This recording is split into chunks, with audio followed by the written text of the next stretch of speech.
오늘 수요기도회 가운데 주시는 살아계신 하나님의 말씀은 사도행전 16장 6절에서 10절까지의 말씀, 그리고 21장 4절에서 14절까지의 말씀입니다. 하나님의 말씀을 봉독하여 올리겠습니다. 성령이 아시아에서 말씀을 전하지 못하게 하시거늘 그들이 부르기아와 갈라디아 땅으로 다녀가 무시아 앞으로 이르러 비두니아로 가고자 애쓰되 예수의 영이 허락하지 아니하시는지라. 무시아를 지나 드로아로 내려갔는데 밤에 환상이 바울에게 보이니 마게도냐 사람 하나가 서서 그에게 청하여 이르되 마게도냐로 건너와서 우리를 도우라 하거늘 바울이 그 환상을 보았을 때 우리가 곧 마게도냐로 떠나기를 힘쓰니 이는 하나님이 저 사람들에게 복음을 전하라고 우리를 부르신 줄로 인정함이러라. 이어서 21장 4절에서 14절까지의 말씀을 봉독하여 올리겠습니다. 제자들을 찾아 거기서 이레를 머물더니 그 제자들이 성령의 감동으로 바울더러 예루살렘에 들어가지 말라 하더라. 이 여러 날을 지낸 후 우리가 떠나갈새 그들이 다 그 처자와 함께 성문 밖까지 전송하거늘 우리가 바닷가에서 무릎을 꿇어 기도하고 서로 작별한 후 우리는 배에 오르고 그들은 집으로 돌아가니라. 두로를 떠나 항해를 다 마치고 돌레마이에 이르러 형제들에게 안부를 묻고 그들과 함께 하루를 있다가 이튿날 떠나 가이사랴에 이르러 7 집사 중 하나인 전도자 빌립의 집에 들어가서 머무르니라. 그에게 딸 넷이 있으니 처녀로 예언하는 자라. 여러 날 머물러 있더니 아가보라 하는 한 선지자가 유대로부터 내려와 우리에게 와서 바울의 띠를 가져다가 자기 수족을 잡아매고 말하기를 성령이 말씀하시되 예루살렘에서 유대인들이 이같이 이 띠 임자를 결박하여 이방인의 손에 넘겨주리라 하거늘 우리가 그 말을 듣고 그곳 사람들과 더불어 바울에게 예루살렘으로 올라가지 말라 권하니 바울이 대답하되 여러분이 어찌하여 울어 내 마음을 상하게 하느냐. 나는 주 예수의 이름을 위하여 결박당할 뿐 아니라 예루살렘에서 죽을 것도 각오하였노라 하니 그가 권함을 받지 아니하므로 우리가 주의 뜻대로 이루어지이다 하고 그쳤노라. 아멘. 우리 지금 함께 축복하도록 하겠습니다. 하나님께서 우리 걸음을 인도하여 주십니다.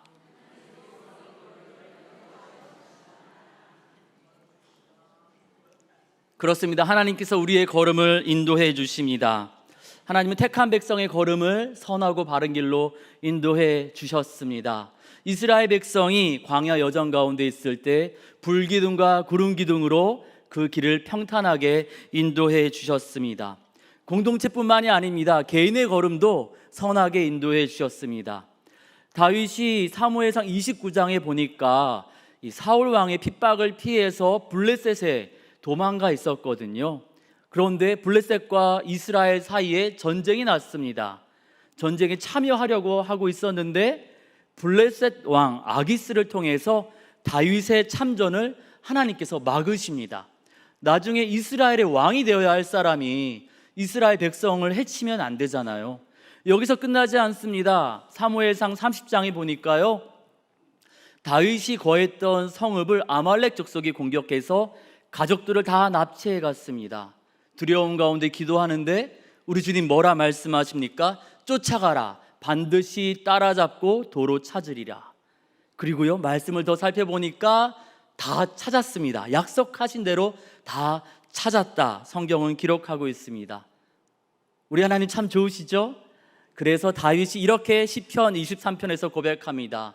여호와는 나의 목자시니 의의 길로 인도하시는도다. 이스라엘 백성과 다윗의 길을 인도하신 하나님이 저와 여러분 우리를 위해서 아들 예수님을 내어주사 허물과 죄로 죽었던 우리를 다시 살게 하신 분입니다. 그리고 오늘 말씀 보니까 그 하나님께서 바울의 걸음을 어떻게 인도하시는지 3가지로 알려주시면서 우리 걸음도, 우리 교회의 선교와 전도 현장도 인도해 주시겠다 약속하고 계십니다. 함께 말씀 살피면서 우리를 인도하시는 우리 주님의 사랑의 손을 굳게 붙잡는 우리 모두가 되기를 원합니다. 첫 번째, 하나님의 세미한 뜻대로 인도하십니다. 사도 바울은 사도행전 9장에서 예수님 만났습니다. 13장에서 1차 전도 여행을 갔습니다. 그리고 잘 마치고 15장에서 2차 전도 여행을 하고 있는데 갑자기 사도행전 16장 6절과 7절에서 이 아시아로 향해 열심히 가고 있던 바울의 걸음을 붙잡습니다. 사도행전 16장 6절과 7절 말씀 보니까요, 성령께서, 또 7절 말씀 보니까 예수의 영이 허락하지 않으셨답니다. 막으시는 방법이 환상이었는지 사람들의 만류였는지 정확하게 나와 있지는 않지만 분명히 확실하게 주님이 막으셨습니다. 그리고 이어서 9절에서 마게도냐에 있는 환상을 보여주시면서 마게도냐로 그 걸음을 이끌어 가십니다. 바울은 어떤 사람입니까? 예수님 만났잖아요. 전도 여행을 한번 다녀왔던 이 전도와 선교에 있어서 유경험자입니다. 그에게 있어서 무슨 문제가 있거나 뭔가 부족했거나 아니면 하나님께서 아시아 사람들 구원하시지 않기 위해서 그의 사역, 그의 걸음을 막으신 것이 아니었습니다. 도대체 왜 막으시고 걸음을 마게도냐로 바꾸셨을까요? 우리가 하나님과 동행하려면 세 가지가 일치해야 된다라고 보통 이야기합니다. 목적지, 방법, 때. 바울이 지금 가고자 하는 아시아 말고 하나님은 지금 바울이 마게도냐로 가기를 원하셨던 것입니다. 우리 하나님은요, 야, 너네 하고 싶은 대로 마음대로 하고 살아. 그러면 내가 도와줄게. 이렇게 우리를 방목하시는 분이 아닙니다. 눈에 보이지 않는다고 때때로 하나님 어디 계십니까? 우리가 종종 하나님을 의심하기도 하지만 우리 예수님 누가복음 12장에서 말씀하셨던 것처럼 우리 하나님은 우리의 머리카락까지 세신 바 되시는 그러한 분입니다. 우리의 걸음 세밀하게 인도하십니다. 이러한 인도하심은 바울에게만 있었던 것이 아닙니다. 리빙스턴 선교사는요, 중국 가려고 했는데 하나님이 아프리카로 보내셨고요, 남태평양 폴리네시아로 가려고 했던 윌리엄 캐리라는 선교사는 하나님이 인도로 보내셨습니다. 그 하나님이 저와 여러분, 우리 모두의 하나님 되십니다. 우리의 걸음, 우리 자녀들의 걸음, 우리 교회의 선교와 전도 사역 가운데에도 우리 하나님께서 친히 세미한 걸음으로 인도하고 계시는 줄 믿습니다. 그래서 피어슨이라는 학자가 이렇게 이야기하더라고요. 우리는 하나님의 인도를 신뢰하며 그분의 제지와 압박에 대해서도 기뻐해야 합니다. 바울은요, 하나님 좀 큰 그림 좀 보세요. 나 지금 선교하고 있고 전도하고 있잖아요. 그냥 좀 도와주시면 된다고요. 왜 사사건건 간섭하십니까? 이렇게 따지지 않았습니다. 하나님은 하나뿐인 아들을 내어주시기까지 나를 사랑하시는데, 하나님은 모든 것 다 아시는데 그저 하나님께 순종했습니다. 때때로 우리가 길이 막혔을 때 바울처럼 하나님께 여쭙기를 원합니다. 그러면 하나님께서 사랑으로 세미한 걸음으로 인도해 주실 줄 믿습니다. 아니, 우리가 걸어가기 전에 우리가 뜨겁게 기도해서 성령님께서, 예수의 영신 성령님께서 알려주시는 하나님의 뜻을 알기를 원합니다. 목적지도 가는 방법도 가는 때도 하나님과 동행하기를 원합니다. 그러면 가장 좋은 시간에 가장 좋은 방법으로 가장 좋은 것을 우리에게 누리게 하여 주실 줄 믿습니다. 두 번째로 사람이 있는 곳으로 인도하십니다. 이제 마게도냐로 가게 하셨는데 보여주신 게 무엇이었습니까? 9절과 10절 말씀 보니까 마게도냐 사람의 환상입니다. 땅도 건물도 아니고요, 사람, 그 딱 한 사람이었습니다. 하나님은 바울에게 사람을 보게 하셨습니다. 우리 예수 믿는 사람들의 삶의 목적은 돈도 명예도 아닙니다. 너무 사랑하셔서 하나뿐인 아들을 내어주시기까지 하셨던 사람, 그 사람을 돌아보는 것입니다. 그 방법은 다양할 수 있습니다. 어떤 사람은 미술작품을 만들고, 어떤 사람은 악기를 연주하고, 어떤 사람은 공장을 운영하고, 어떤 사람은 인터넷 쇼핑몰을 운영하고, 어떤 사람은 차량을 운전합니다. 그 방법이 무엇이든지 상관없이 우리 예수 믿는 사람들의 삶의 목적은 사람을 돌아보는 것입니다. 세상에서 힘센 사람 만나서 세상의 이 명예와 화려함을 누리는 것이 아니라 하나님의 위로와 사랑이 필요한 모든 사람들에게 예수 사랑 전하는 것입니다. 마게도냐 사람의 환상을 통해서 하나님의 뜻을 깨달은 바울은 무엇을 주목했을까요? 사람을 주목했습니다. 마게도냐의 첫 성읍 빌립보에 갔더니 어떤 사람이 있었습니까? 여자들이 있었어요. 이 여자들은 이 시대 사회적 약자였습니다. 바울은요, 힘 있는 사람에게 시선을 돌리지 않았습니다. 그 여인들에게 사랑으로 예수 사랑, 복음 전했습니다. 그러다가 귀신 들린 여인 만나게 되죠. 불쌍히 여겨서 고쳐주었더니 어떻게 되었을까요? 감옥에 갇혔습니다. 매를 많이 맞았습니다. 그래서 사람을 돌아보는 이 사랑의 행동을 멈추었을까요? 아니었습니다. 하나님께서 감옥문을 열어주셨잖아요. 그때 나 이제 힘들어, 나 그만할래 하고 도망가지 않았습니다. 거기 있는 간수가 자결을 하려고 하니까 거기에 있는 간수의 그 가정 안타깝게 생각해서 그 감옥, 그 고통스러웠던 감옥에 그대로 남아 있었습니다. 그리고 그 간수와 그 가정을 예수 이름으로 구원하였습니다. 주님은 바울뿐만 아니라 예수님을 주로 고백하는 우리 모두에게 사람을 바라보라고 명령하십니다. 인생의 목적이 돈, 명예, 세상적인 쾌락이 아니라 아직 예수 모르는 사람들에게 예수님 사랑 전하라고 부탁하고 계십니다. 그렇게 그 부탁을 우리가 따라서 예수 사랑 전하면 어떻게 될까요? 다니엘서 12장 3절에 보니까요, 하늘의 별처럼 영광스럽게 하시겠답니다.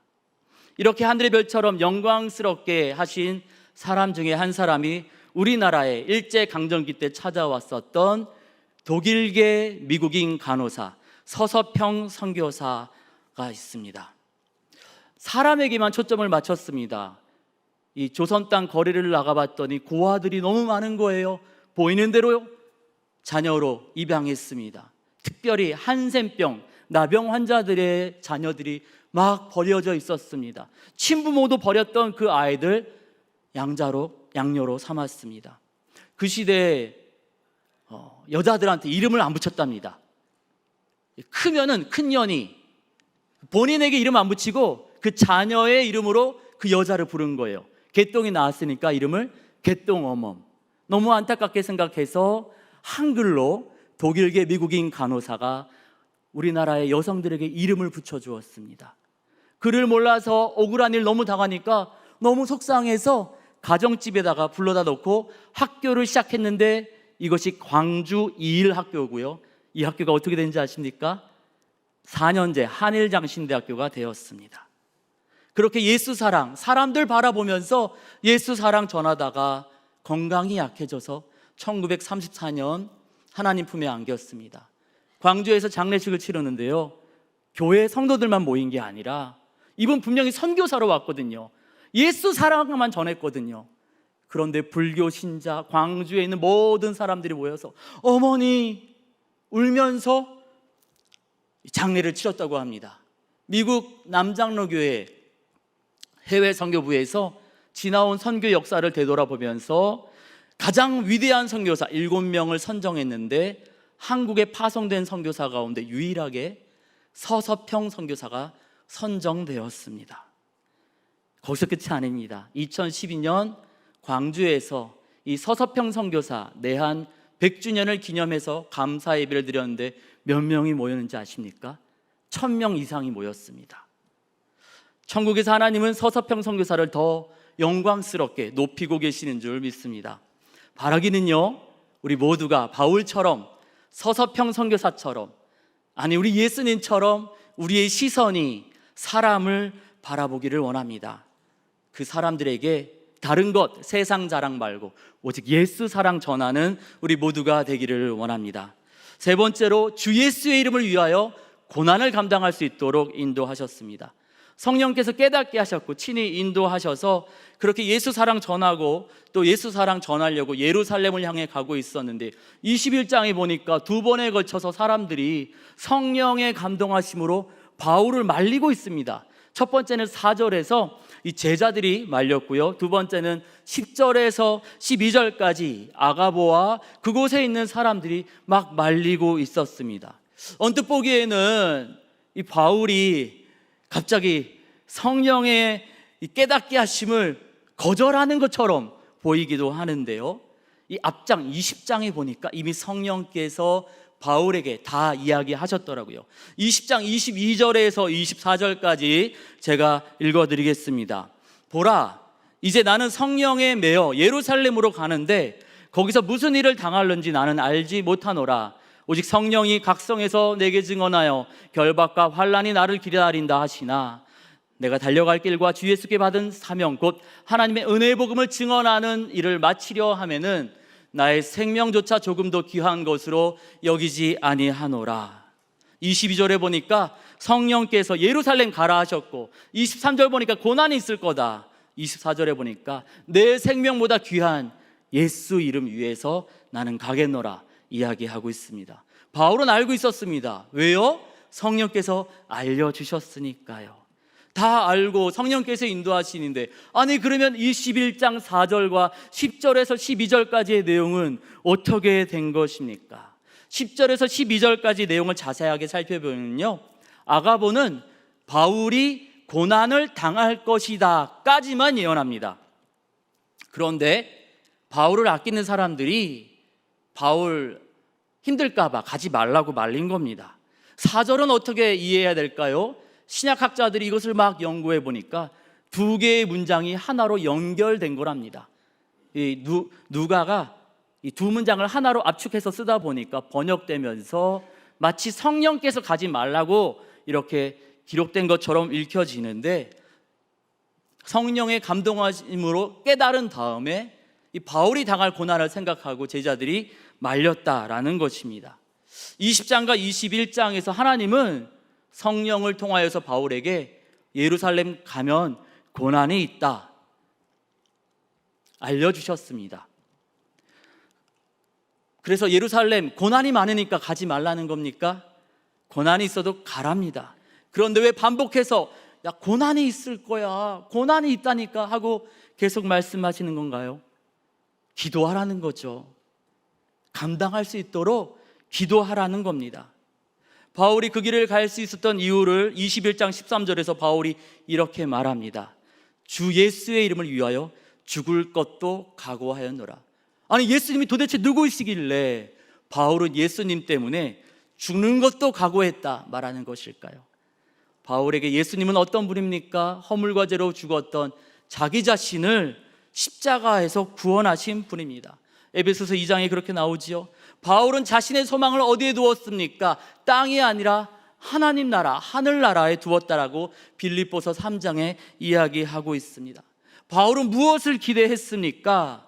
디모데후서 4장에 보니까 의로우신 재판장 예수님께서 자기에게 주실 그 명예로운 면류관을 기대했습니다. 고린도후서 12장에 보면은요, 바울은 천국을 경험했던 사람인데요, 예수님이 얼마나 멋진 일을 주실지 알고 있었습니다. 그래서 로마서 8장에 이렇게 이야기합니다.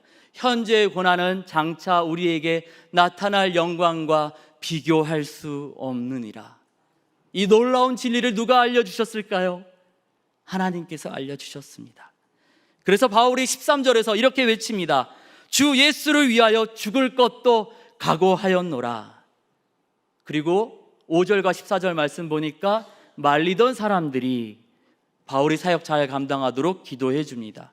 바울은 그리고 기쁨으로 복음 사역 잘 마쳤습니다. 디모데후서 4장 7절에 나 완주했습니다. 감사의 고백을 하고 있죠. 하나님께서 인도하시는 길은 때때로 고난이 있습니다. 너무 힘들어서 그 길을 멈추고 싶을 때, 아니 그냥 되돌아서 가고 싶을 때가 있습니다. 그러나 그 고난의 현장에서 바울처럼 예수님 생각할 때, 예수님이 어떤 분인지 우리가 다시 한번 깨닫게 되면 바울처럼 주 예수를 위하여 고난도 넉넉하게 극복하고 승리에 나아가게 될 줄 믿습니다. 2024 한국교회 트렌드라는 책에서 문제를 삼은 것 중 한 가지가 어시스턴트 포비아입니다. 부교역자들이 줄어든다는 겁니다. 신학생들이 줄어들고 있답니다. 점점 헌신하는 사람들이 줄어드는데, 이게 목회자만이 아니라 한종직만이 아니라 일반 성도들도 헌신과 봉사가 줄어들고 있답니다. 힘들다는 거죠. 맞아요. 너무 힘들어요. 힘들잖아요. 고난이 있습니다. 그래서 바울에게 했던 것처럼 주변에 있는 사람들이 막 얘기합니다. 그만하라고. 됐어. 너가 안 해도 할 사람 있어. 말립니다. 그러나 하나님의 인도하심이 있다면, 그리고 그곳에 사람이 있다면, 그리고 우리가 세상의 것이 아니라 예수님을 생각한다면 고난에도 불구하고 우리를 부르신 그 길로 우리가 나아가야 될 줄 믿습니다. 이스라엘 백성이 걸어갔던 길은 불뱀이 있고 물이 없는 광야였습니다. 다윗이 걸어간 시간에 십수년간 도망자의 시간이 있었습니다. 하지만 하나님의 인도하심을 받았더니 하나님께서 약속하셨던 가나안 땅, 약속하셨던 왕의 자리로 인도하셨습니다. 우리도 그렇습니다. 하나님의 세미하신 인도하심을 따라 하나님께서 보라고 하신 우리 사람들을 바라보면서 십자가에서 죽으신, 날 위해 죽으신 우리 예수님, 장차 우리 가운데 면류관을 씌워주실 의로우신 재판장 예수님 바라보면서 우리도 주 예수의 이름을 위하여 순종함으로 나아가기를 원합니다. 다윗과 함께 하사 선한 목자 되셨던 우리 하나님께서 바울과 함께 하셨던 것처럼 우리와도 함께 하셔서 우리에게 승리의 면류관을 허락하여 주실 줄 믿습니다. 기도하겠습니다. 택하신 백성을 선한 걸음으로 인도하시는 하나님 아버지, 감사합니다. 이스라엘 백성과 다윗의 걸음을 인도하셨던 것처럼, 바울의 걸음을 인도하셨던 것처럼 우리와 우리 자녀의 걸음도, 우리 교회의 선교 사역도 선한 걸음으로 인도하시겠노라 말씀을 통해 들려주시니 감사합니다. 우리를 향한 세미한 계획을 가지시고 선한 걸음으로 인도하시겠다 알려주시니 내가 원하는 곳으로, 내 방법으로, 내가 원하는 때에 가는 것이 아니라 주님께서 원하시는 곳으로, 주님께서 알려주신 방법으로, 주님께서 원하시는 때에 맞추어 가도록 우리 걸음을 인도하여 주시옵소서. 성령으로 때마다 시마다 깨우쳐 주옵소서. 한 영혼을 천하보다 귀하게 여기시는 우리 예수님의 마음을 우리에게도 주사, 우리 삶의 목적이 세상 가운데 자랑하는 것이 아니라 우리 영혼 구원에 있게 하여 주시고 예수 사랑 담대하게 전함으로 하나님께서 별과 같이 높여주시는 영광을 누리게 하여 주시옵소서. 우리도 바울처럼 우리 예수님께서 주신 구원의 은혜와 사랑에 감사하여서 하늘의 소망을 두게 하시고 우리 주님 예수님께서 주실 면류관을 기대함으로 주 예수의 이름을 위하여 살게 하여 주시옵소서. 예수님 없는 사람들처럼 당장의 고난으로 눈앞에 손해본다고 뒷걸음질 치거나 되돌아가지 말게 하시고 맡겨주신 길, 허락하신 시간까지 끝까지 완주할 수 있도록 우리 주의 성령으로, 따뜻한 주의 손길로 우리를 붙잡아 주시옵소서. 선한 목자 되셔서 하늘의 영광으로 이끌어 주시는 우리 주님 예수님의 이름으로 기도드립니다. 아멘.